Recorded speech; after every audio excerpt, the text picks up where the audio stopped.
The Irish animation industry had some false starts in its past. Until, out of the blue, the IDA discovered that animation could create jobs. And so there were a lot of semi-skilled jobs available in the animation industry. Cell painting, back in the day of cell painting. Sullivan Blueth decided to set up here. Blueth was a sort of I hope he doesn't mind me saying this, born-again Disney. He really believed that two-dimensional drawings at Disney work was sellable, and Disney had more or less given up on that. A man called Sullivan helped him out, and he was Irish-American, and he would have opened up a car-making factory here just as easy, but he and Blueth got together and they opened up an animation industry, and the IDA was into it because they heard they could have immediately 200 jobs, semi-skilled jobs, cell painting, there and then.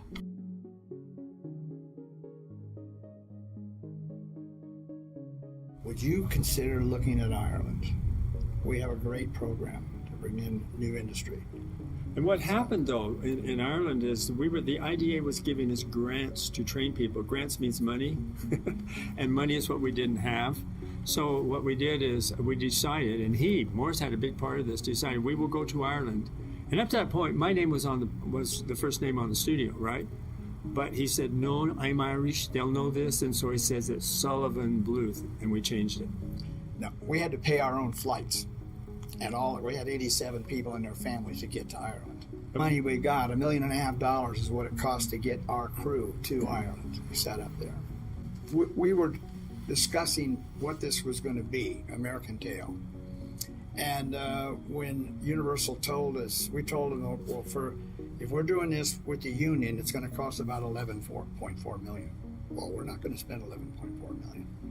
Universal came back and said, we'll give you $7.5. We went, whoa, 7.5? That's like 40% less than what we need. No, we were a limping, broken wing bird trying to fly. So when we offered that we would go back to salaries from 2 years before, and it'll be frozen for the whole time, and you only get 1 week off for the whole time. Everybody raised his hand and said, I'm with you. I would have worked there for nothing at the time. I was so into it. I would have worked the first 6 months, 8 months, almost a year that I was there, literally like a kid in a sweet shop. I could not get enough of it. We were fanatical, really. I mean, we were like 21, 22. We were young, we were out of college. Some of the guys had never went to our college, and they'd come in from different points of view, from printing, or from one guy I think he made stained glass, but he had a talent for drawing characters, and he just got a job there. It was a really interesting hodgepodge. It wasn't like everybody came out of some kind of college system with a standardized notion of what animation could or should be. Blueth gave us that. There weren't any educational courses in animation originally, although Blueth encouraged Ballyfermot to take the syllabus from Sheridan College in Toronto and apply that here and brought over lecturers and teachers to run the course. Blueths were very keen and very helpful, in fact, to get involved as well. Ballyfermot had a reputation for trying to create an opportunity for third-level education in a working-class area of Ballyfermot. Not only do we have some big studios in Dublin now, we have this top-class American animation course happening in Ireland as well. Within 6 months of my graduation, 90% of my class had emigrated. And I thought, well, that's me. And then one day the phone rang and said, how would you like to work on a Steven Spielberg film? And I said, let me get back to you. Okay. And it turned out that they were setting up a studio called Sullivan Studios in Glandore House in Malahide. And it was for cell painting on a film called An American Tail. And the test involved seeing if you could paint between the lines. And I actually could. I think I probably would have been here, because if he hadn't seen me that day, I would have come back the next day, and I would have come back the day after that, as much as I could. I was determined. Nothing was going to stop me getting hired there. For Ireland, it was brilliant, Out of all the countries in the world that studio could have landed in, they came to Dublin, and it was amazing. When I went in there, I was just like, I know nothing, absolutely nothing. It's like Disney coming to Ireland, a new studio opening up, it's going to be great. And then, of course, when you're in there, then you hear about Don and Gary and being at Disney, and you're like, wow, they were just like the gods, Actually, they really did invest in us, you know what I mean? There was all sorts of training courses after work, and you could approach anybody and ask them for any help, and they were all willing, you know. But now it felt like I was jumping into like a professional environment, and it turned out to be kind of the opposite in a weird way. Like when I arrived in Dublin and I kind of met the crew I'd be working with, I realized like most of them were rookies as well, and we were all figuring it out together. I think the environment of the studio was just overall very kind of electric and fun, and very young, you know, overall quite young staff. And then there was Don Bluth, who was sort of this mythic figure, you know, who might kind of coast through your department every now and then. And he had such a great history and mythos behind him, with having left Disney and brought a bunch of really talented folks with him in those first few films that had so much artistic integrity to them, that we were all on board with the promise of what that place was. The whole idea within the studio was that you could do whatever you're capable of, and they weren't going to hold you down. Most of the people there were from 18 to 25 probably, and yeah, there's a lot of young kids, so it'd be like going to college basically. It was that kind of atmosphere. The end of the Land Before Time, and everything sort of shifted and changed in Sullivan Bluth. The first out of the traps was going to be All Dogs Go to Heaven.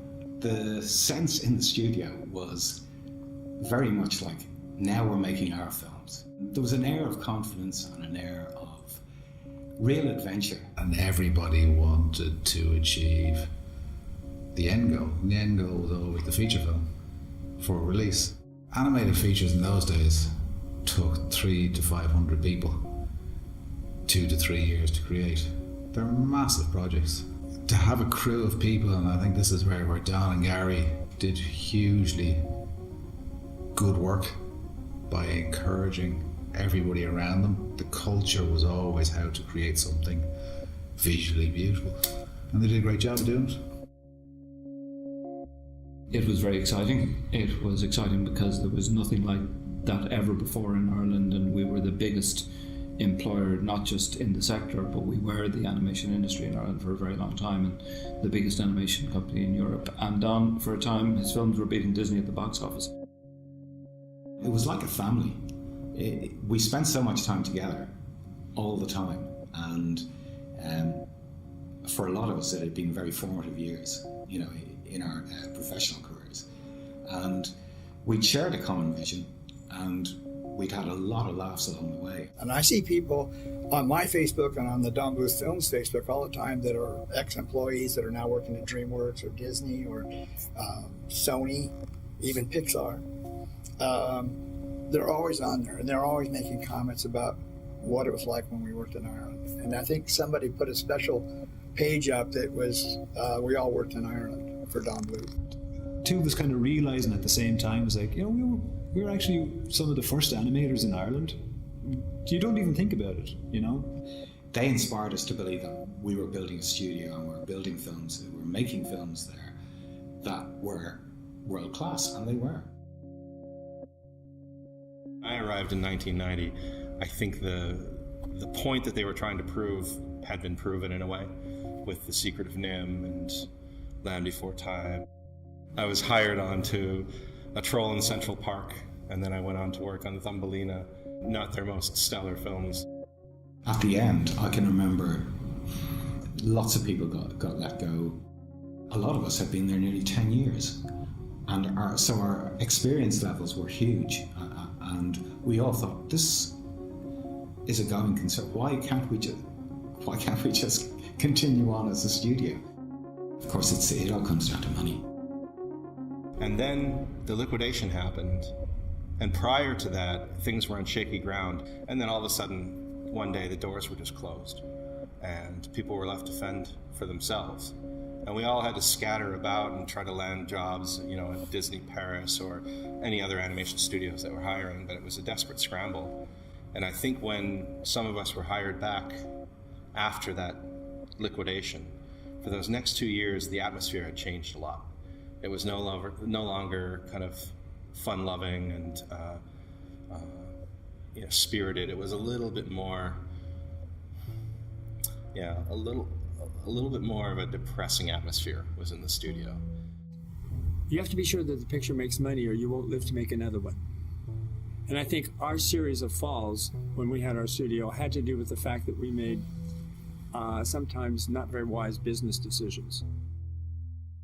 There are probably three parts to that answer. I mean, the direct reason that the studio closed was that we were bought, as a company, we were bought by a company called Media Asia, which is part of Star TV. And then they realized that we had a long-term distribution deal with Warner Brothers, which I'd negotiated, which is a great deal while we were independent. But it basically meant that every dollar that News Corp would put in to finance the studio was going to make 25 cents in distribution fees for their rivals. So we were a strategic anathema. So they decided to close the studio so that we would continue making movies for Warner. And, Don's films went from, doing really, really well at the box office to not doing so well at the box office. And after a while, you ran out of money. The bank goes. So we were going belly up in Ireland. Where we thought it was about animation when we left Disney's. We're gonna put back in the shadows under the feet. We're gonna put the sparkles on the water. We're gonna put the smoke going up. We're gonna, all that stuff that's mechanical was a little bit out of tune. But what I think that we have discovered in our careers is that it's about the story you're telling, and does the audience get to identify with it? And if they don't, you kill animation. And I think that's probably why traditional is we stopped telling stories. The studio shut. I think it was the second or third liquidation at that stage. So it was very clear what was going to happen, and it was closed. It wasn't going to come back. Sure enough, it closes, and it was just devastating. I remember being really down for a few weeks, a couple of months afterwards, going, oh no, it's gone, And then even still now, when you drive past the building, it's still there, and you're like, God, we had some great days there. I was convinced that studio was going to be around for a very long time, so sad that had happened. But then I was thinking, okay, you got maybe 500 people in the studio, trained by some of the best in the world.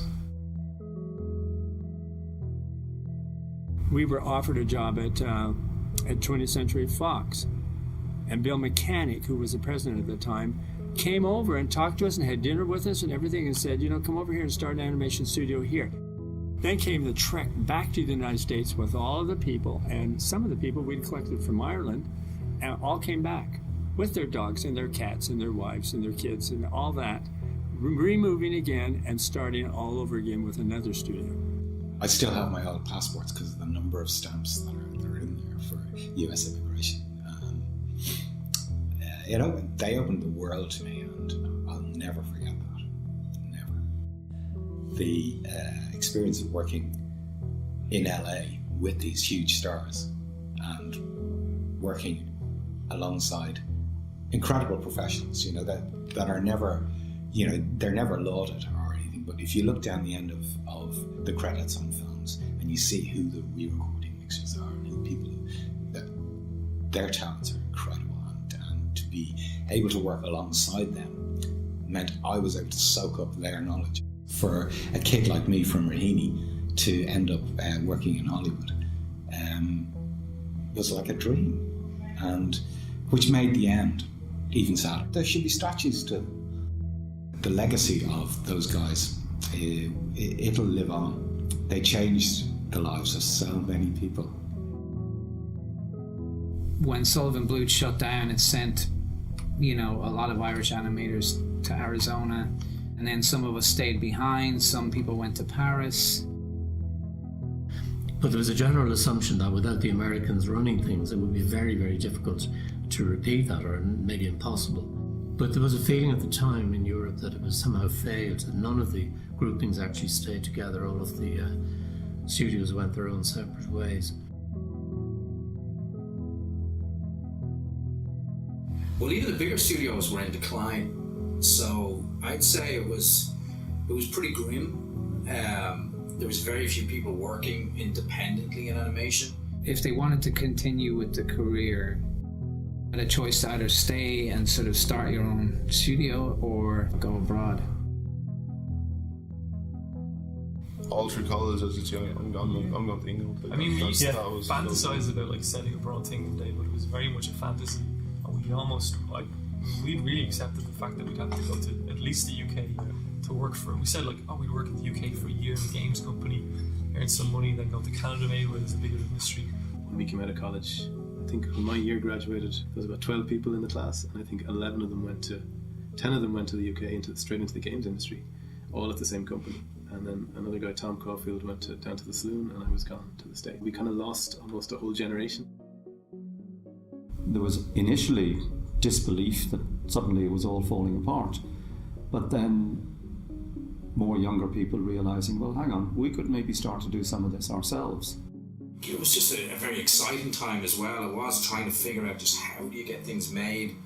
Everything was crossing over from analogue into digital. The days of shooting on film were coming to an end, and there was a lot of change, but because we were just starting then, we were like right on the crest of that wave, so it just felt like a very exciting time. There was a good community spirit there because a lot of us knew each other from college, and we were all trying to figure out how to get that next step. Everybody sort of reconnected in their own places wherever they landed. It's always been a really supportive network of friends because we all really started as friends. Well, I think there was never a desire to move abroad because we really loved being in Ireland and we wanted to make, content that was relevant to here at the time. The real motivation for setting up Brown Bag was the fact that nobody else was going to allow us to do the things we wanted to do. Give Up Your Old Sins was a huge surprise. I mean, it was Cahill's idea to do it as a short, and again, it was just something that there was no master plan. He just had heard the radio recording and really wanted to see what it would be like making that Little Girl's Voice come alive. And so really we just made it for ourselves. We showed it in Dublin and it got a really good reaction. We thought, yeah, but nobody outside Dublin's going to get it. And then we showed it at the Galway Film Festival and it won there. And we were like, oh my God, then it won in Cork. And then it won in the UK and it started to win prizes in America. And we were like, oh my God, what's going on here? But when it got the Oscar nomination, I mean, yeah, we were bowled over it. I mean, that was a huge surprise. When we started out, the budgets for TV shows were probably bigger than they are now, but there was far fewer of them getting made. The thing now is there's so many channels out there and you've got all the digital channels coming in that they just need all of this content to, feed all of these various outlets. Everyone wants to help each other. I mean, when Brown Bag helped us, they were like, well, if you guys become good and big, you're going to attract more great artists to this country that we can use, and then you can use their talent and stuff and so on. So I think it's a very healthy environment. The barriers to entry have dropped dramatically, which is probably why we have 20 odd studios as part of Animation Ireland now, as opposed to 7 or 8, 5 to 10 years ago. We were working from our middle bedroom, there were 2 of us in there and we were trying to get a bit of service work in to pay a few bills and, try to kind of build up a bit of a brand for ourselves, a bit of a reputation. The second leap that we took was coming out of the middle bedroom into the studio here in the Liffey Trust, which was amazing. I mean, we were terrified, absolutely terrified at the time. But, we were like, we just have to do it. We have to bite the bullet, move out, get a premises. I think the more the merrier. I don't think it's something that should ever be, okay, that's enough. We have enough studios in Ireland now. I think it's fantastic. There's room for everyone. And it is a community. It's a pool of talent that they should all be able to pull from. So the first thing we did was made a trailer, which is in a style that's, to me, quite different from what the finished product ended up as. But it was enough to take to the markets, to the European markets, and to show, what we'd done and to explain what the project was. We kind of learned on the job. Like I remember Jerry Sheeran, he was running Terraglyph at the time, told us a lot about how you could get the finance together for a feature. Even Colin Brown Bag gave us a loan about kind of a book that Cartoon, the media branch of the EU, had done a book about, cartoon co-productions, and a lot of people were kind of going, you're mad, but if you're going to do it, here's how you go about it. we're not making the same mistakes. We're making a different set of mistakes as we continue on. But it's all, you never know it all, and you never know the correct way to do something. The thing is as well, you need a certain amount of enthusiasm and naivety to be doing this kind of stuff, because again, it's a labour of love. I think that was even a bit disillusioned. Some of the people that have come down were a bit disillusioned because they sort of came down to make a film, and then it turned into, let's make a trailer to raise the money to make the film. And I was really delighted then by 2005, 5 years later, we finally had the finance together, and a lot of those people who had originally come down had kind of drifted away and were working elsewhere. They all were willing to kind of come back again because they're like, you're finally going into production. We attracted Les Amateurs, we're a French company first off, and then a Belgian company subsequently. Secret Accounts was very draining on the company financially, and then our TV series Skunk Fu took a while to sort of pay for itself as well. So we were in a kind of tight spot when we finished both those projects. That European co-production model leaves me, for example, as the director. I'm also a producer because I'm a co-owner of the company, in a position where I kind of have the final say. I mean, I take the notes from everybody and I listen because they're all co-producers, but they don't have enough of a single investment in the film to be able to tell me, no, change it, or to fire me. We are branching now into feature films. I mean, Cartoon Saloon is doing it, and Cartoon Saloon is a classic example of this. If you look at the richness and the quality of it, it's very, very European, and an awful lot of their references and their artwork is European. But the animation of people throwing themselves around, it's got a very American quality to it. And it's no accident that they loved it in America and it got nominated in America.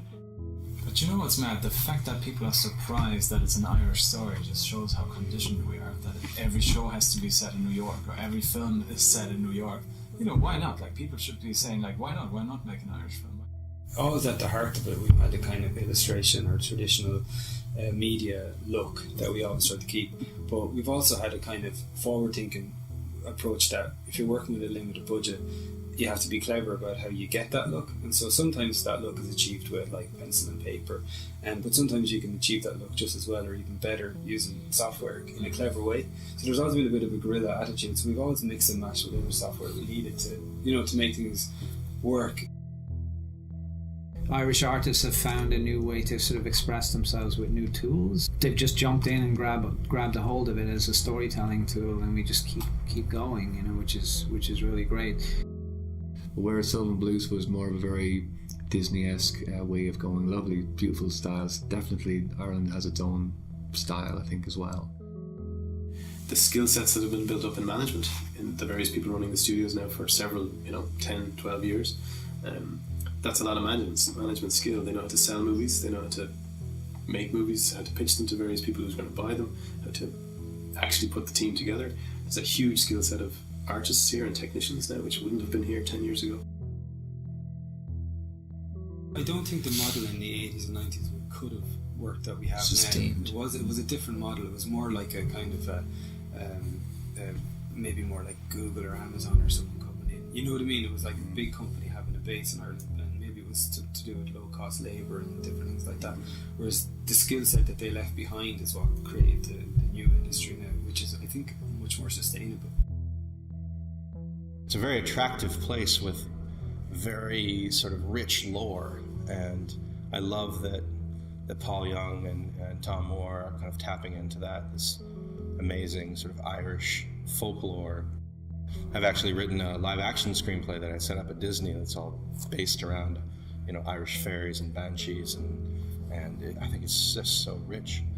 But I think we've always been known as good storytellers. We always, we can tend to act out a story a little bit if we're really getting into it.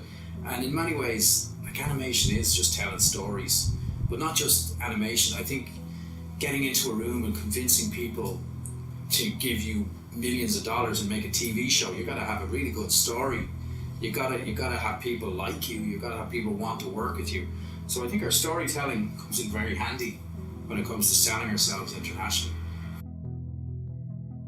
Amazing for a small country, like Ireland, with a small industry that's still growing, to be producing sort of the caliber of material that it is and really making a mark. Irish work looks very well and could stand up with the best in the world.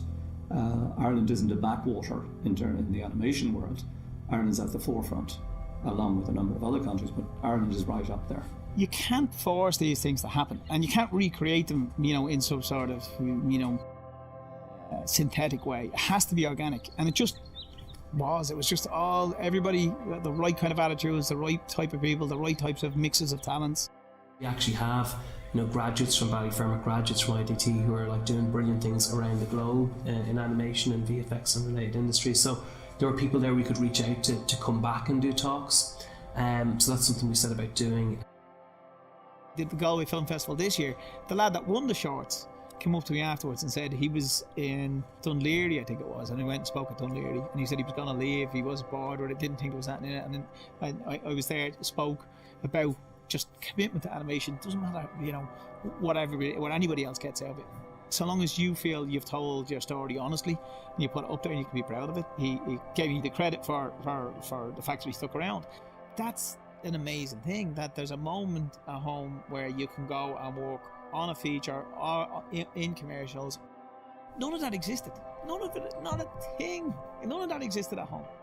Talk about being back in Ballyfermot in the early days, to think you'd end up working with Imagineering to design a land for Disneyland. That just, that's crazy stuff. Every so often somebody will go, I just checked out your LinkedIn. You've been everywhere. I was like, yeah. And then when I look at it, I go, oh shit, really. We organised a one-day animation event a few years ago with the IFI, and one of the things that came up on that day was there was a talk a bit around the kind of golden era of Sullivan Bluth, and someone in the audience, I think it might be Colin Gaffney, actually said, and rightly so, this is the golden age of animation in Ireland. The good thing about it is, if I want to go home to Ireland now, it's bound to be a gig for me. All right, I've had enough of LA. No more sun for me.